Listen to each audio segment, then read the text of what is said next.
Welcome to Moments with Marianne. This is your host, Marianne Pastana. And we're here today with special guest, Sande Hart, who's here to share with us her new book, The Liminal Odyssey, The Alchemical Power of the Spaces in Between. So welcome to the show, Sande. I'm delighted to be here, Marianne. Thank you so much for having me. What just an honor it is to have you here to talk about your book. I know it's getting such great reviews. What inspired you to write this? Well, I actually set out to tell a story that I had been urged by friends for about 15 or 20 years to tell about this wild experience I had in 1982 at the Rose Bowl in Southern California, in Pasadena, California. And it was, an interesting story that I thought at best, it was a human interest story. And of course, it would perhaps make something I'd want to share one day, but I just didn't have enough of a story to write. But I kept trying. I kept writing and putting it down, writing and putting it down. Then I finally had something, and then my computer crashed and I lost it. So years later, I tried again. And then I heard this word, liminal, a word that I had never heard before. And this was only a couple of years ago, maybe not even a year and a half ago, perhaps. And I knew it to mean threshold. I knew that it was a clunky word to say, and that there was something I needed to pay attention to. So one day I sit down to try this, my hand at writing this story, and I'm thinking about the threshold, the liminal space, the space between a call to action and the impulse, and then the action to do something about it, which is really what my story was about. And before I knew it, I had a full chapter. And then I started thinking more about it. And before I knew it, 11 more stories poured out of me. And so the inspiration was how it began, but how it ended looked remarkably different. It alchemized through the process of writing the book, and it's alchemizing today. I mean, a year later, it's still unfolding. Well, how exciting is that? And when you talk about it alchemizing, what does that look like? To alchemize means to take the properties of what exists and combine them in such a way that it creates something better than it was. So an alchemist, the scientists of our ancestors, would turn metals into gold. They were alchemists. They would take the metals and stir them until they heated to the right degree, and we had gold. And so how do you turn something that may appear to be mundane or inconsequential or maybe of not great value, and you reconfigure how you're either looking at it or using it or applying it or honoring it even, until it turns to gold? And that's what happened for me. As I started thinking about even that story of what happened in 1982, I started thinking about, wow, that really was miraculous when I could look into those spaces in between, when I was able to go into the liminal space. And I started experiencing that with every one of these stories of my life that I thought were, interesting, or one day I'm going to have to write about. And that I had the exact same experience with every one of the stories that at one time looked mundane, but before I knew it, they were miraculous. I think many people can relate to that looking back in life, going, okay, well, I've had these experiences at the time. Maybe they were challenging or upsetting, but how they made major shifts in a person's life. Oh, yes. My favorite thing to do in the workshops that I love to give is to map our lives and look at all those moments that were remarkable, or maybe not even noteworthy, but you remember them. So write them down and then start thinking about the experience that came from them and the relationships that were forged, and what those relationships brought you, and what that experience taught you. And just keep diving in and diving in and diving in. And before you know it, you've created this net. When you start drawing lines on the paper, you actually create what is considered an Indra's net. net that spans the vastness of the universe and the connection points between the lines, like a spider's web, are these potent pearls of connection. I can't tell you how many times I've looked back on my life and goes, thank God that punch in the stomach happened. Thank God that heartache or that betrayal happened, or I wouldn't be here. So how can we experience the magic while in the moment of those things happening, as well as looking back and alchemizing the experiences we've had and don't really honor them for the gifts that they've given us? So I do want to touch on your title again a little bit here. I think a lot of times they understand the meaning, but they're wondering how this could come together as a theory. So how did that all come together? As I was writing these stories and thinking about what was going on inside of me, I started making notes of the lessons, the methodologies, the philosophies, the skill sets really that I learned either as a result of that experience or helped me navigate through it, or would be a great expression of a lesson that I had learned, mostly from the people, the scientists, the theorists, the thought leaders, the indigenous elders, and that taught them to me. And when I stood back and I pulled those skills out and I set them aside to kind of like, well, maybe there's something else here. This, by the way, if you can't tell, this book wrote me and was a process in the making. But as I started to look at these different ingredients, if you will, I took them all and I put them in a petri dish, if you will. And I said, wow, what is it about the sacred art of listening and recognizing our intergenerational trauma and behavior patterns, understanding what the trust frequency is about, understanding what archetypal tendencies I was in at that moment. And I used the maiden, mother, and crone. So I'm naming all of these skills that accompany each chapter. And when I pulled them out, I said, what do they have in common? It wasn't that they had so much in common. It was that they alchemized one another.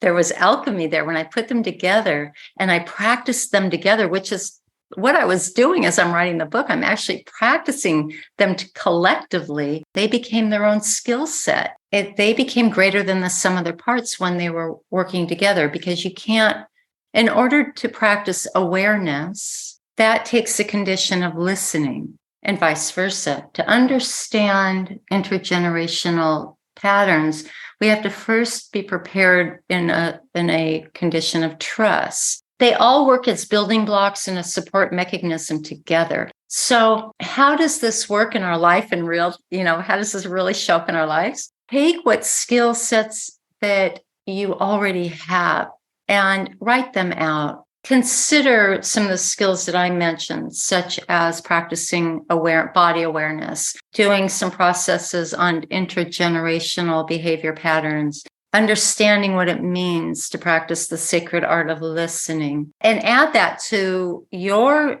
unique skill set that you bring, and see what happens when you practice them collectively on a regular basis. What that allows, that condition that occurs, and that when you start practicing, what I started noticing was I was stepping more into those liminal spaces. And now what I thought was sort of the journey of my life has become an odyssey. And therein lies the Liminal Odyssey, how we use our life and our life circumstances to unfold the magic that's meant for us to embrace, to have, to love, to practice. I love how in your book you talk about, and to kind of dovetail with what you're saying, how it's really to explore the transformative power of the space between crisis and action. And I think a lot of times people are either in one or the other, not realizing that there's actual space there that brings such wisdom.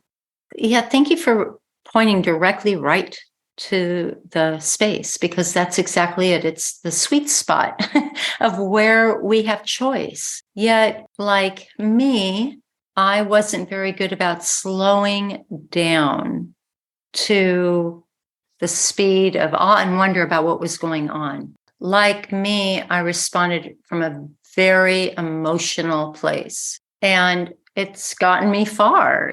I've created an awful lot in my life because I responded spontaneously to the needs that appeared in front of me. I know that not everybody has a propensity, but I realized that when I started practicing the Liminal Odyssey in my own life, that those spaces got wider and bigger. I was able to pause in that space, improving my condition to be able to respond and process what was happening. And yes, between crisis and action, dilemma and choice is really where the rubber meets the road because it's how we go through our day. Are we kind of operating in old patterns of how we respond? Do I operate, and this is what I mean by intergenerational behavior patterns. Am I operating in the same way? Am I responding to an impulse the same way my father did? Do I jump the gun? Do I rage? Or my mother, do I just shut down? So paying attention to that condition of how you respond, whether it serves you or it doesn't, pay attention to it. And remember, you have agency in that moment. But getting there isn't always as easy as it sounds, but it really is, because when you practice it and you do anything repetitively for about 21 days, before you know it, you're like, oh, wow, I really responded differently than I would of a month ago. My husband actually caught me not that long ago. So I'm speaking from experience, and I'm also speaking as a student of this because I'm not 100% there, but I'm noticing it works. It sounds like this is a lifelong journey in many ways, and you have definitely mastered it. A lot of people get to this place where it's like moment by moment. It's an odyssey. And when we start thinking of our life as an odyssey, and we start questioning assumptions of how we respond or what we believe or what we think or where we go or what we spend our money on, where our real power is, how we raise our children. If we just stop and question the assumption, it doesn't mean your assumption's wrong, but question it. We owe that to ourselves. It is the greatest gift that we can give to ourselves and to the planet. I caught myself in some pretty unhealthy behaviors. And I thought, wow, it's just the way it is. Well, guess what? It isn't, because we have agency. We have choice. And what really lights me up about this is it doesn't have to be heavy lifting. It can be joyful. I write about Joseph Campbell and Carl Jung as well, being great inspirations for me. In fact, I thought this book was going to fit into the framework of the hero's journey that Joseph Campbell popularized and really made digestible. And yet that's where I got the word Odyssey. It's like, no, it's not just this linear line of experiences and lessons and relationships. It's an Odyssey where we can go anywhere we want with our thoughts, and especially in the Western world, where we have the privilege, especially women have the privilege to make choices for themselves. It can't be more important that we step into that privilege and the responsibility to our place here on this planet. And it's fun. I actually, in my introduction of the book, I actually refer to this as a multisensory and fun-filled exercise into the journey of our life, that we don't miss the mundane treasures meant to be ours, the not-so-secret passage doors or expansive opportunities, the gems that appear at our feet. Every day I was stepping right over them. Even somebody like me who likes to stretch an opportunity, I was even stepping over some wild gems. And then I started noticing synchronicities multiplying, relationships improving, people that don't serve me falling out of my life. And it's still happening today. But it's a very personal odyssey. This book is a suggestive manual. I would never promise to anybody, because I have like 300 books on my bookshelf that promise me that if I do their process, it's going to work. I think it requires a combination of all those things through the lens of my life.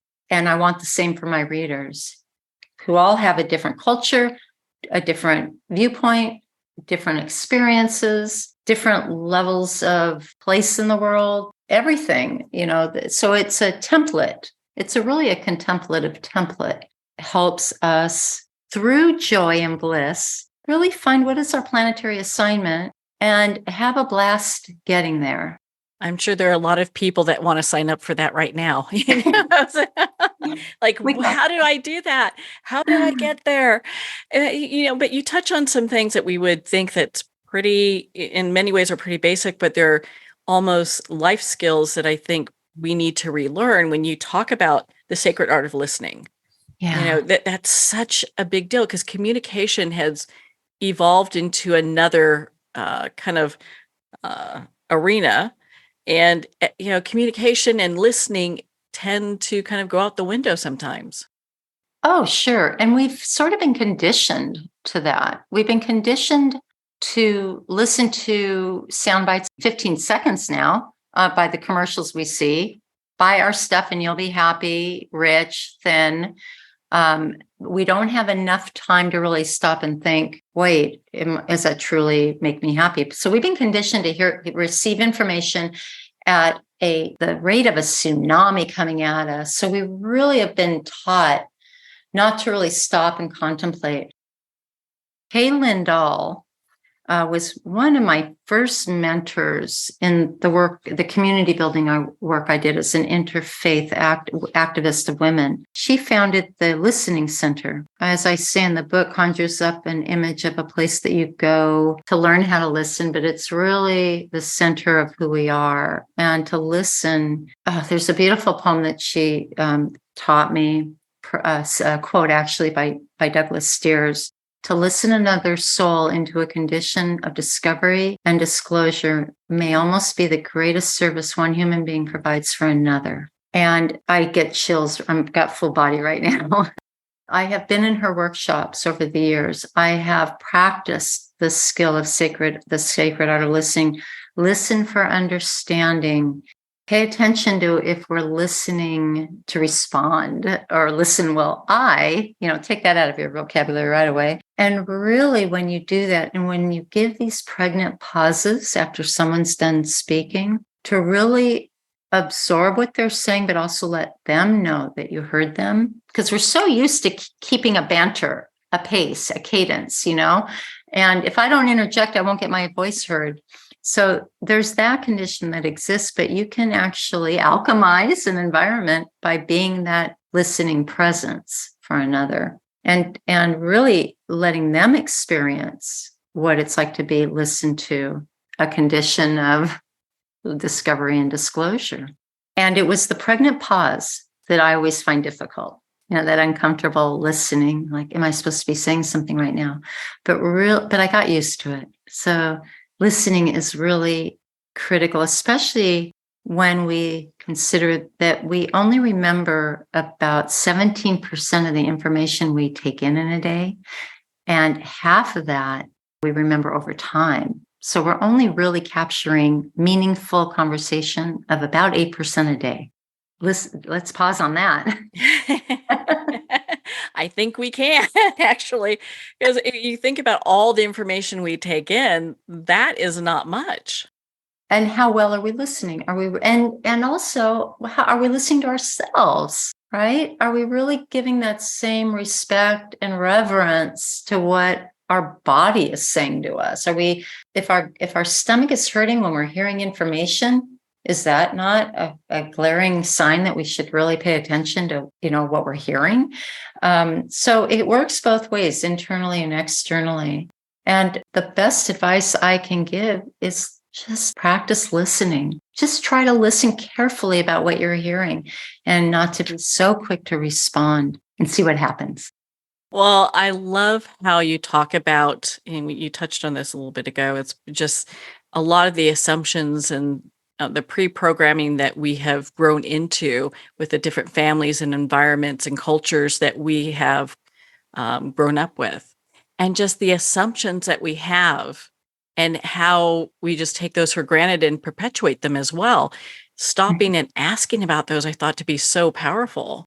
Because I do so much work in the field of women's empowerment, there's an awful lot of talk about patriarchy. And this is not a gender specific patriarchy. Patriarchy is not gender specific. Let me just make that very clear. It's really a condition of systems of domination, which is another way that we have been duped into believing we don't really have to listen to art, just go buy their stuff. Commercial marketers are extremely talented at that. Yet we're the consumers that part with our dollars. So we do have the more power, especially women who make up more than 85% of the buying decisions. So we are truly rolling this world with our dollars. So give that some thought and time to think about and listen to. The work of Dr. Marianne Eisler, someone else that I've known and worked with, and whose books I've read all of her books, she refers to this era that we are in, that we are walking through a domination trance. We've been duped into believing things are a certain way. And yet we are a part, we are an element of our culture and what we believe in. A culture is nothing more than a collective agreement by all of us. So what are we agreeing to? And when we change our assumptions and they're rooted in our highest and deepest value systems of what is right, what makes us whole, and by whole, I mean integrity. And I don't mean that in a moral, judgy way. I mean integrity in terms of our wholeness, what is good for the whole as well. What is good for me is good for you, are the choices I'm making in that integrity. That's what makes up our culture. So we have the absolute privilege and right to create the world that we want to experience. And we do that through our thoughts and our actions and our buying decisions and our behavior. And none of it matters if we're not paying attention to our behavior, which I believe we have to do in those liminal spaces. You hear of people in business who, after meetings, whether it goes good or bad, they'll get together and think about what happened and kind of take stock of everything that's taken place. And in many ways, it's doing that from moment to moment as we go through our day, right? Yes, exactly. Let's take the time. We have the time, and think of what we're missing when we don't. There's in the book I include, and I've already read this once today to a friend. In the book, I include a message from the 13 Indigenous grandmothers, also many of whom I know and have worked with, that it goes, instead of traveling to a goal out there, you'll voyage deeper into yourself. And that this is part of our DNA. Our mothers' mothers knew how to do this. Our grandmothers and grandmothers knew how to do this.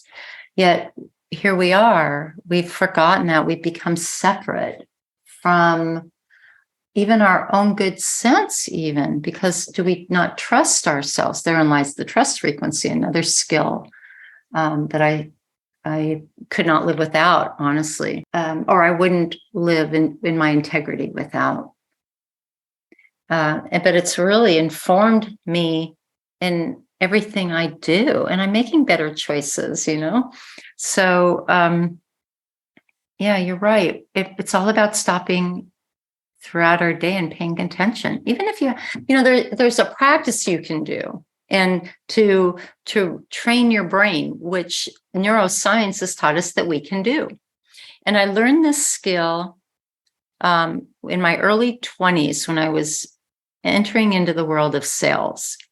And on the back of Success magazine was a tiny article, How to Stop Procrastination. And it goes like this: 5 times a day for repetitions of 25, say, do it now, do it now, do it now, do it now, do it now. And you get that. So every time I was in the shower, every time I got in and out of my car, and I took a shower, these are the things I did every day. I would remember, put a Post-it note up, do it now, do it now, do it now, do it now, do it now. And then before I knew it, I was no longer needing to practice that. I haven't procrastinated in nearly 40 years. I also don't sit very well on the couch. Get up and do it now. But I was creating new neural pathways with that practice. So anything you want to create in your life, you can actually do through neuroplasticity, through a simple practice. Awareness, or better yet, stop 5 times a day and give yourself 25 seconds to tap into how your body is feeling. Just what are you feeling right now in your body? Your arms heavy? Are you sitting comfortably? I can't tell you how often I catch myself not sitting comfortably. And you got to wonder why. No one's telling me how to sit, So that's a perfect example. How could I go through my day sitting uncomfortably when I have full agency over how I position my body in this chair? So those are the things, the simple little things, they start having a ripple effect, and suddenly you become more aware and start seeing more synchronicities and start noticing new colors and textures and tastes. I mean, it's really remarkable when you start practicing awareness in that way. So we can practice setting our intention to develop more synchronicities in our life? Oh, absolutely. And it's really paying attention. It's simply paying attention. A flock of 11 pelicans fly overhead.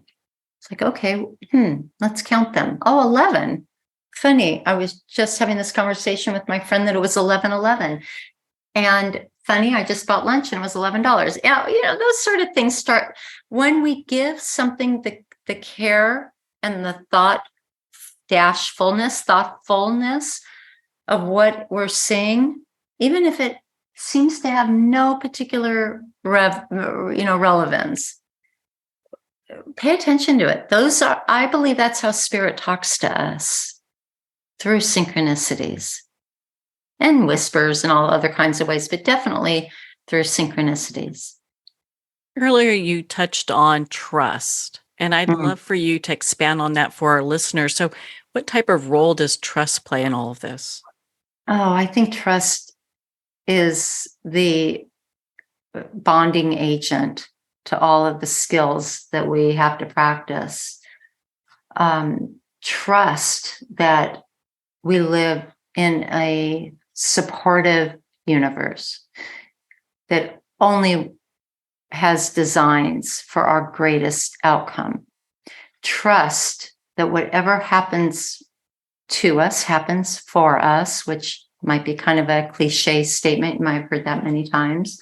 But when we trust when you get betrayed or something even devastating happens, as hard as it might be, somewhere in there, find the trust that there's meaning here and that there's a better way of looking at this. Trust that we are here to fulfill our divine assignment. Yeah, we all have a seed in our pocket to nourish, and no one seed is encoded with the same recipe of what that forest of possibilities will be. Trust that, that whoever comes into our life is supposed to come into our life. And for me, where this started really hitting home was when I started practicing that one last element about who comes into our life is really here for us. And if it's an unpleasant experience, it's somebody who has hurt you or someone that irritates you or someone who really is unsavory, perhaps they're showing you a lesson, and I trust that they are. And maybe it might even be your shadow side. I'm speaking to myself here. Forgive me for using the word your. And that there is something really potent there. Then when you go through your life and you think about those cracks in your life that have created pain, we fill them with that gold that we've alchemized this experience in, and know that it makes up all of our beautiful parts. It's who we are. That lesson I had to learn, even if I haven't fully grokked what it means, even if the lesson hasn't even really shown itself to me, I can trust that it's making up all of my beautiful parts. It's informing who I am. I could go on and on. You could tell I'm kind of picking up I've got a tailwind now. I know. Hey, that's a good thing. I can You're an see excellent listener. you're in the groove. You're really helping me discover and disclose things that are surprising me, which is always so much fun. Oh, well, this is what this time is all about, is to kind of dive into just the story. And I've really found the Liminal Odyssey to be such an impactful journey for a lot of people who I know you brought up Joseph Campbell's hero's journey. Mhm. How is that? How, if someone hasn't really read that, how can they decipher how that works for them? Well, the hero's journey is pretty much the original contemplative template for our life's journey. And to frame it in a way that I can understand it, if you look at any Disney movie, there's a call to action. Cinderella's got to do something, and she summons some energy to make a difference. And then she meets her mentor, and she gets her support system, and she gets to the ball, and we think it's the mountaintop. And yet there's more wizards and more villains on our path. And so it's this storyline. George Lucas excels in this as well with the Star Wars series, where there's just this sort of trajectory that you can almost count on, in any movie. It can't be the happy ending yet. Some shoe's going to drop, literally. And there's going to be more heartache. There's going to be more valleys to traverse. And then we get to the end of our story and hopefully a happy ending. And so there is a series. Joseph Campbell breaks it down. I've seen it anywhere between 8 or 11 steps that are predictable in our life. And yet, like I said earlier, I thought that, I'm writing this book. I thought, well, maybe, there's something here. Maybe I'm going to look at my life through the Liminal Odyssey, the hero's journey, or the Shiro's journey, which is similar as well. There have been many approaches to that, it being a spiral rather than a linear line, like Joseph Campbell shows us.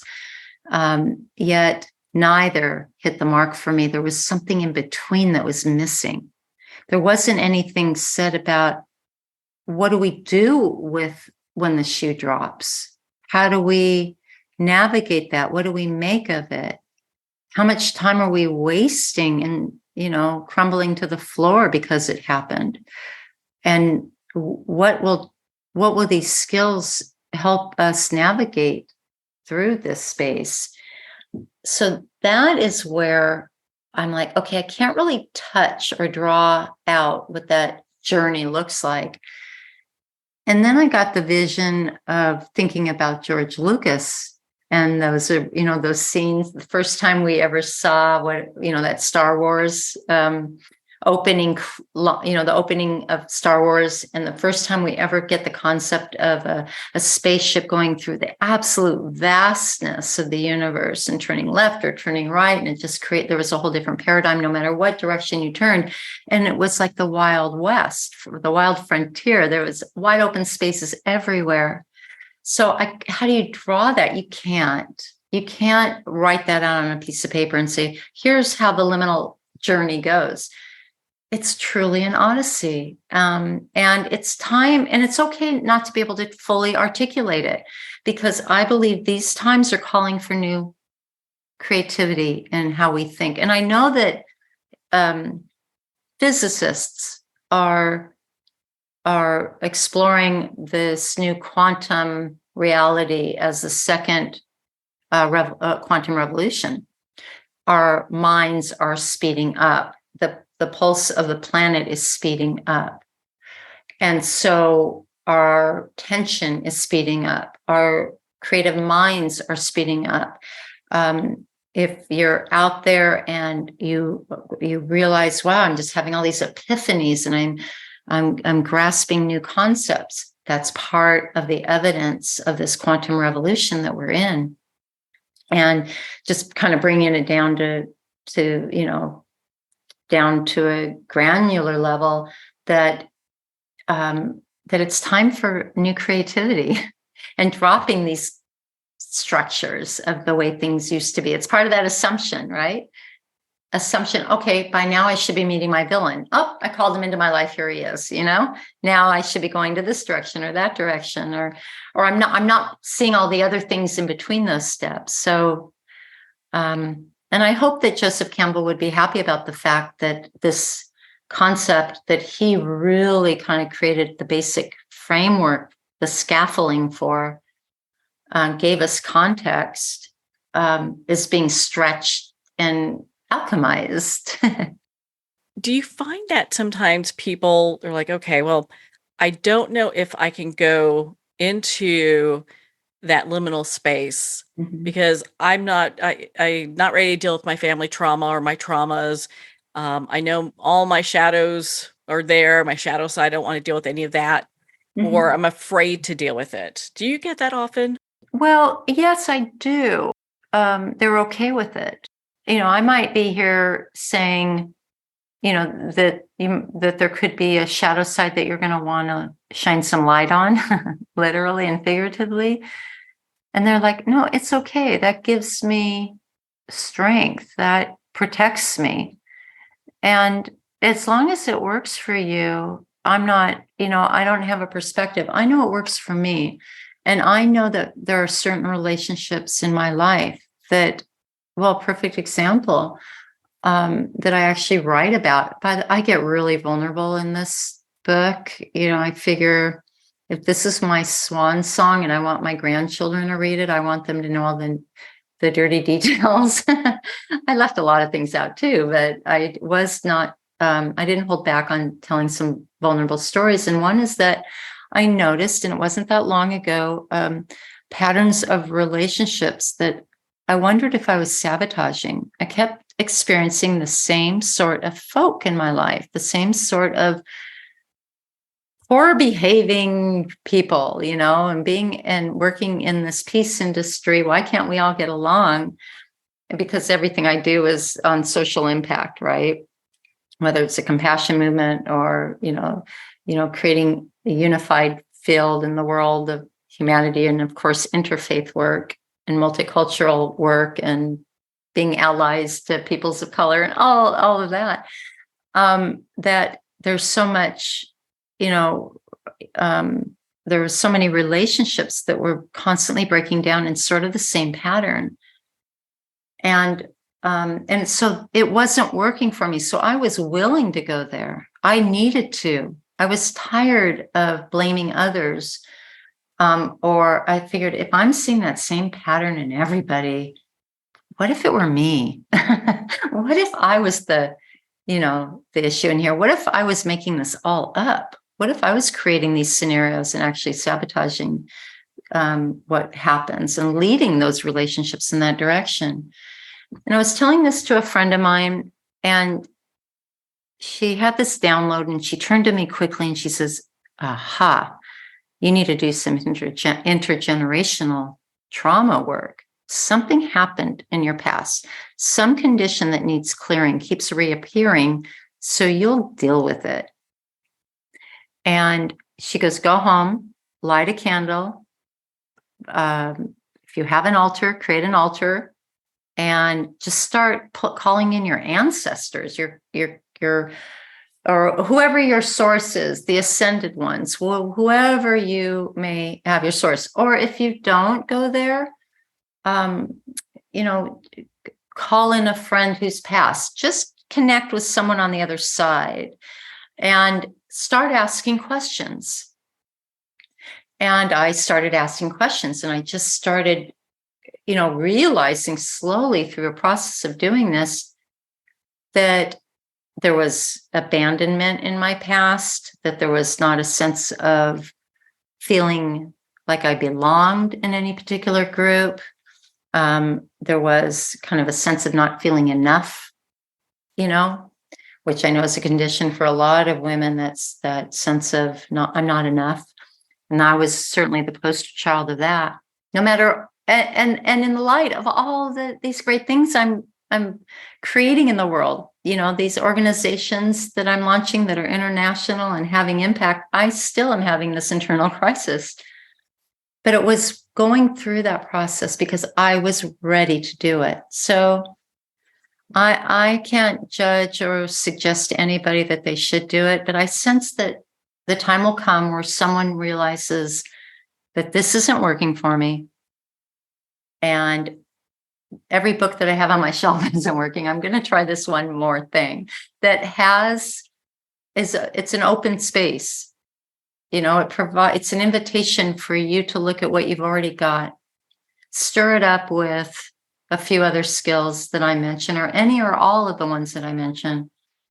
And perhaps even told through my own personal stories might be more relatable. And if it helps you, gosh, my angels will do cartwheels, I guarantee you.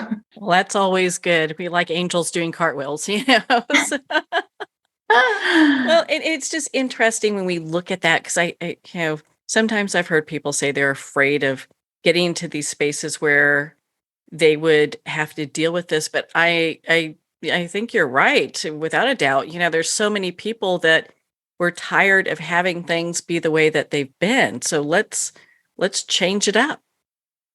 And ask what you're afraid of. That I write about that in the book. How do you take what feels like this colossal, big, hairy monster that you don't even want to look in the eye and start dismantling it? And you could do that by just and this does take a little courage and a journal and a pen. Why? Well, why? Well, why yourself all the way down the page? What'll happen if I address this? What am I afraid of? Why is that? And just keep writing. No one else has to be done. You can just commit to it. Light a candle. If you want to call in your ascended masters or your elders or your ancestors. I right now have all of my grandparents with me. I can feel I pause because I always feel them around me because I call them there, and I've gotten used to that. And start asking questions like, why? What am I got to be afraid of? I tell the story of zebras in the Serengeti. And a story I used to teach to kids when I was doing these Make a Difference 101 classes. And these scientists set up on a hill to study the behavior patterns of zebras in the Serengeti. And they noticed that zebras will all hang out together in a pack. So to a lion, they look like one massive animal, too big to take on. But as soon as they step away from their protective herd, from the safety net of that fear, that relates to the safety net of that big hairy monster, because their safety and fear is slippery that way. It's gonna create a big hairy monster for you. So it's not going to make it easy to dismantle it. But as soon as you do, you crack the code, and now you've got a bite-size something to, really work with. And then it's not so scary. Then it doesn't hurt so much. And then you start seeing your life alchemizing and patterns start changing. But as far as the zebras are concerned, the scientists couldn't get a good read because they couldn't make out one zebra from the next. And so the story goes, this might be an urban myth, I don't know, but I love the story that they painted a big red spot on this. They marked the zebra so they could identify him. And now this zebra has been identified. It's bite-sized now. It can be identified different from that big hairy monster, and it can be, it could be attacked and eaten. And that's what in the story they discovered. So that's the story of the zebras in the Serengeti. But remember that fear is what we make of it. And it can be slippery, and it's going to pull out as much of your good senses from you as it can, because it wants to keep you there. And but as soon as you say, "Not today, Satan," and you start pulling it apart, remember you have agency. It becomes bite size and not so scary. Well, I just love how you talk about making your experience an experiment. And that's what this sounds like Mhm. here. That's what it is. If you look at it that way, you kind of separate yourself from it because that gets the ego out of it. That gets the fear out of it, right? Um, yeah. Separate yourself from that fear and that concern or what could happen. And let's practice these things. Practice paying attention. I think that that is probably the fastest way to build muscle capacity for strengthening all. I said that the trust frequency is the bonding agent. I think that awareness is the activating yeast for this recipe. And they work so brilliantly together. Sandy, what do you want readers and listeners to take away from your book? Mm. I hope that they start honoring their own stories as really valuable. I hope that my readers, who I consider my accountability partners, because when I wrote this, I wrote it for them, but I had to be perfectly in my impeccability and my integrity because I knew that I just knew that this was something very important. I want my readers to start exploring your planetary gifts. What are you here to do? What can only you do? Aristotle referred to it as our calling, where your passions meet the needs in the world. What are those things? And what are you good at? And again, what can only you do? Do that. And what does it take to get there fully? I think requires us to get out of the way of old patterns that no longer serve us and start paying attention to those cracks and those pelicans and those signs, and with a sense of awe and wonder about it all, and practice bliss. Oh, we have gotten so serious, and this work is important, but it's not heavy. My best friend since high school has got this silliest way of looking at life. And she's successful. She's effective. She gets stuff done. She's responsible. She's an excellent mother and grandmother and wife and best friend. And yet everything is silly. And, everything doesn't have to be so heavy. Yeah, we have a lot of threats going on, especially in this country of the United States of America. We've got a lot to be concerned about, but let's not let it get the best of us, literally. Let's march forward. We have our sacred marching orders. We know voting is important. We know our dollar matters. We know the way we treat one another on the street and our family and what we teach our children matters. So add more ingredients of love and joy in your life while you're looking and discovering or fully living your divine assignment. That was a lot.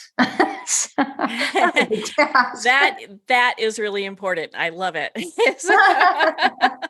And I would be remiss if we didn't also, your book cover's very stunning. I know that Catherine Skaggs is the artist, and it really pulls together that space of Liminal Odyssey. I really thought that really brought the book together as well too. It's a very great compliment. Thank you. Catherine Skaggs is an incredible artist, shaman, healer, sage, which is the name of her book as well. And this is simply a focus in on a bigger piece that she painted called Luna Solar Tara is the name of this piece. And so I really immediately saw what you see on the book cover now. But again, it's only the face of a full figure, or at least from the bust up. Wow, she does such amazing work.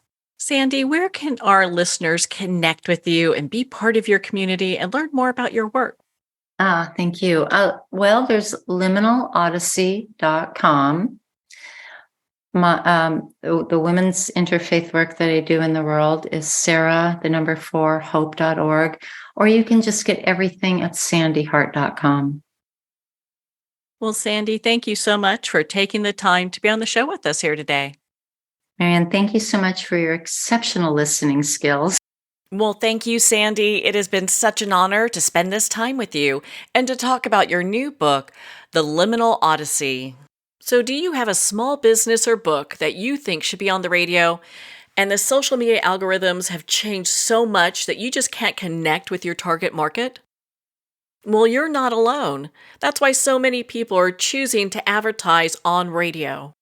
KMET is part of the 25th largest U.S. radio market in Southern California. The Moments with Marianne radio show is also available everywhere online after it airs on KMET. With over 800 episodes available, downloaded in over 78 countries, we're the #1 choice for advertising books and small businesses.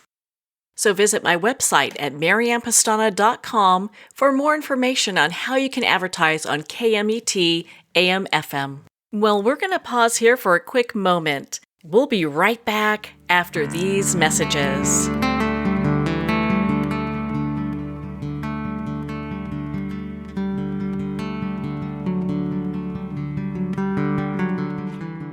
I'd like to thank Jason Eastwood at Guitarfulness for sharing his inspiring music and talent with us. His music is known worldwide for cultivating atmospheres of harmony, inner peace, and clarity. Visit Jason's website at guitarfulness.com. Join his newsletter, be part of his community, and download his music.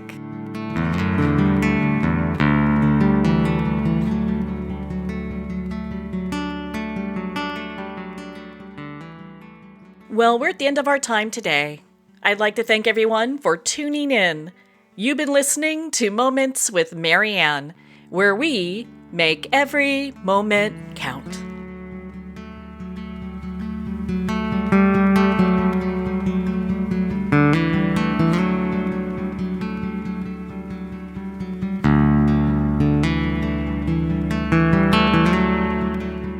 In a single moment, your life can change. Moments with Marianne is a transformative hour that covers an endless array of topics with the best of the best. Her guests are leaders in their fields, ranging from inspirational authors, top industry leaders, and business and spiritual entrepreneurs. Each guest is gifted and a true visionary, a recognized leader in her own work, and while teaching others to develop, refocus, and grow, Marianne will bring the best guest and sometimes a special surprise. Don't miss this. You never know just which moment will change your life forever. Make sure to tune in and visit momentswithmarianne.com for more information.